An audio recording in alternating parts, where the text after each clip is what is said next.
Welcome back to the Deep Dive, where we take the mess of information you share with us and distill it down to the pure insight you need. Today we are tackling a really universal struggle, I think, this mental maze that, let's be honest, nearly everyone gets trapped in sometimes for days on end. We're talking about overthinking. And if you, our listener, have ever lost an hour, or maybe even, I don't know, an entire weekend worrying about a perfectly normal email you sent on Tuesday, or a brief comment you made at a staff meeting last year, then this deep dive is absolutely for you. I guarantee you are not alone in this feeling. And that is such a crucial place to start. We need to define what we're talking about here. Overthinking is specifically when your mind keeps repeating thoughts about the same situation again and again. It's not about careful consideration. It's when those thoughts loop, they grow, and almost always they become way more negative than when they started. What's wild is how easily this whole thing gets triggered. It doesn't take a crisis. I love that example from our research. You send a simple message to someone, maybe a colleague, maybe a friend, and they just don't reply right away. Oh, yeah. It's a mundane, everyday thing. But that little pause, that silence, your mind just rushes in and starts creating these full, dramatic stories. It's a total cascade effect. Exactly. You jump from, oh, they must be busy, to, did I say something wrong? Or even, are they mad at me? Was that emoji? Was it too much? Right. The anxious mind just fills that information gap with the worst case scenario, even when, the rational part of your brain knows they're probably just in traffic. And the most immediate, I think the most telltale sign that you're caught in this loop is that your thoughts are going in circles. You're not moving forward. You'll spin on an idea for an hour, jump to some other fear, and then boom, right back to where you started. No solution in sight. It's the ultimate mental exhaustion. You feel busy, right? Your mind has had this intense workout, maybe while you were just sitting on the couch or lying in bed trying to sleep. That's the signal. All that mental activity without any actual productivity. So what's the core insight here? I found this part genuinely comforting. Overthinking. It's not usually a sign of weakness. It's actually the opposite. It means you care. You care about people. You care about the quality of your decisions, about the outcomes. But caring that much, that intensely, just makes the mind tired. So our mission in this deep dive is to really understand the patterns, to give them a name so we can start to gain some control. Okay, so let's unpack this. If we're stuck in this cycle, what are the specific ways this shows up? Because it's not just one feeling, right? It's a collection of habits. Precisely. The first, and I'd say probably the most common pattern, is what we call replaying situations. It's like running a mental video of a past event over and over again, just searching for flaws. Like that meeting example. Exactly like the meeting example. You leave a presentation, and for the next 3 hours, you're dissecting one sentence, you said. Not the whole thing, just one sentence. Oh, I've done it. We all have. You're in that loop of, why did I use that word? Or I should have answered that question differently. Everyone must think I'm an idiot. The thing is, the event is over. You can't change it. So all that analysis produces is, well, regret. And then we can flip from the past right into the future with the terrifying what-if machine. This is where we start asking all those hypothetical questions about things that probably will never even happen. What if I fail? What if this project goes wrong and I lose my job? But wait a second, isn't planning for failure supposed to be a good thing? Where's the line between smart planning and this? That's the essential distinction. Productive thinking is, if X happens, I'll do Y. It's about a concrete plan. The what-if machine just identifies X and then jumps straight to the worst imaginable disaster. No plan. It's just anxiety generation. One focuses on actions you can take. The other focuses on outcomes you can't control. That makes perfect sense. It's the difference between packing an umbrella and worrying that a flood is going to wash your house away. Exactly.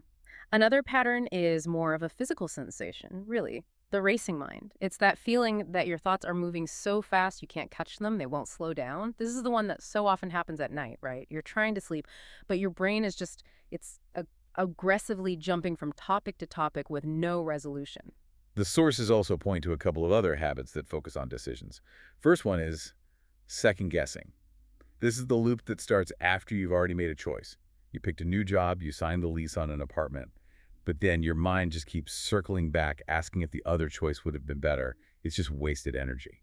And that's often tied to imagining the worst outcome. This is catastrophic thinking. It's where one tiny mistake is guaranteed to lead to some huge failure. You send an email with a typo and you imagine you're going to be fired. It makes you feel completely hopeless or scared, even when the situation itself is. It's normal. It's totally fixable. And we have to connect this mental stress to physical stress. Mm. You can't run that mental video or spin the what-if machine for hours without your body paying a price. Oh, absolutely not. The research is so clear on this, that constant high alert state, Right. it shows up physically. You feel it in your shoulders, right? The tension knot. Or you get headaches, stomach issues. That's your nervous system thinking you're being chased by a bear. It's a full body experience. It is. Overthinking isn't just a mood, it's a physical state. So if we pull back to the bigger picture, the question is, why? Why does the brain default to this exhausting mode? And what's fascinating is that there are identifiable triggers. Understanding the why is often the first step to managing it. Okay, so let's start with the big one, stress and uncertainty. The brain is built for prediction, for control. So when life feels chaotic or uncertain, you're waiting for test results, you're moving to a new city, the mind tries to get control back by just thinking more. The logic is flawed, of course. It thinks if it just analyzes every single angle, it'll solve the uncertainty. But it doesn't. No. It just increases the internal noise. It creates more worry, not answers. You're trying to solve an emotional problem with intellectual tools, and it's just a mismatch. And then you have the internal pressure, which is often a deep fear of mistakes. I think if you're a high achiever, you'll recognize this one. This drive for perfectionism. Yeah. You overthink because you're trying to do everything perfectly right. And any deviation feels like a failure. Exactly. You worry about being judged, about disappointing people, about not meeting your own impossible standards. So your brain becomes this permanent security auditor, just scanning everything for risk. It never turns off. We also can't forget the physical and lifestyle factors. This is so critical. Overthinking gets way worse when you're physically depleted. Just think about those nights you can't sleep. Lack of sleep, poor nutrition, too much screen time. All of these things make the brain more sensitive, more reactive, just louder. A tired brain doesn't think deeply. It just worries loudly. That's a great way to put it. And this next point is really interesting from a psychological view. Overthinking can be a learned behavior. It's not always something you're born with. If you grew up in a house where people worried intensely, where every interaction was analyzed to death, you might have just learned that habit. It becomes your default setting. Right. You learn that worrying really hard is the same as caring really deeply, even if the worry itself is totally unproductive. Which brings us to a really important question. How do we tell the difference between healthy thinking and overthinking? Because planning for a big decision, that's necessary. We're not advocating for recklessness here. So where is the line? The line is where the thinking becomes repetitive and unhelpful. It's the point of diminishing returns. If you're still thinking about the same problem 5 hours later and all you've done is generate new anxieties without a single new action item, you've crossed the line. The sources give us this really simple test you can use right away. Just ask yourself, is this thinking helping me move forward, or is it just making me anxious? That's the defining question. If the answer is anxiety, you are officially in the overthinking zone. It's time to pivot. So we know what it is. We know why it happens. How do we stop the analysis paralysis? What are the actual practical strategies to interrupt this cycle? We can start by just getting it out of your head. The first method is externalizing thoughts.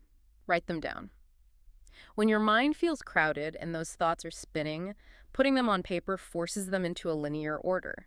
You're actually shifting the task from the emotional part of your brain to the logical part. And once the worries are written down, they often feel smaller, clearer. Right, it's hard to argue with something when it's just sitting there on a page. Then, after that, you have to get real about focusing on control. This is about ruthless mental triage. Ask yourself that simple question. Can I do something about this specific worry right now? Right now. That's the key. Exactly. If the answer is yes, take one small action. Just one. If the answer is no, if it's something in the past or way off in the future, you have to consciously tell yourself that worrying right now will not change a thing. It's an exercise in letting go of pointless mental effort. And another simple but very effective step is seeking perspective. Talk to someone you trust. When you say your worries out loud, you give them sound and space. A friend or a partner can offer a viewpoint that your anxious brain literally cannot generate on its own. It recalibrates the threat level. It absolutely does. Often just hearing yourself say it out loud is enough to realize how serious or not serious it really is. And we can't underestimate the power of movement. We talked about how the stress shows up in your body, right? Well, physical activity, a walk, stretching, any kind of exercise is a fantastic tool because it physically releases that tension. When you move your body, you interrupt the thought loop. The brain has to focus on something else, on balance and sensation, and it pulls energy away from the overthinking. It's a circuit breaker. And finally, two things that tie all of this together: self-kindness and basic needs. So many people get angry at themselves for overthinking. They think, ugh, I should just stop it. But being harsh with yourself just adds another layer of stress. It's like pouring fuel on the fire. It really is. Instead, practice some self-kindness. When you notice the loop, just gently say, it's okay. I'm human. My brain is just trying to protect me. And fundamentally, take care of the basics. Sleep, food, rest. A healthy, rested body is the absolute foundation for a calmer mind. So let's bring this deep dive home. The main idea, the one thing we really want you to take away from this, is that understanding is the first step to managing the cycle. When you can recognize those patterns, the replaying video, the what-ifs, you gain power over them. You can name it. You can say, that's just my anxiety running the what-if machine again. And just naming it gives you the space to use one of the strategies we talked about. And it's important to remember, overthinking might not vanish completely, especially if you're a thoughtful, caring person. The goal isn't to eliminate it. The goal is for it to get quieter, less demanding, easier to manage. Your brain is trying to protect you. It's doing a little too much right now. We want to leave you with one final thought, something to help you apply this right away. Think about one situation where you overthought something this week. But here's the challenge. Describe it using only simple, emotion-free terms. Don't use words like panic or disaster. Just state the facts of what happened and the fact that your mind looped on it. This little practice helps organize the chaos and puts this knowledge to work. What's one thing you can depersonalize right now?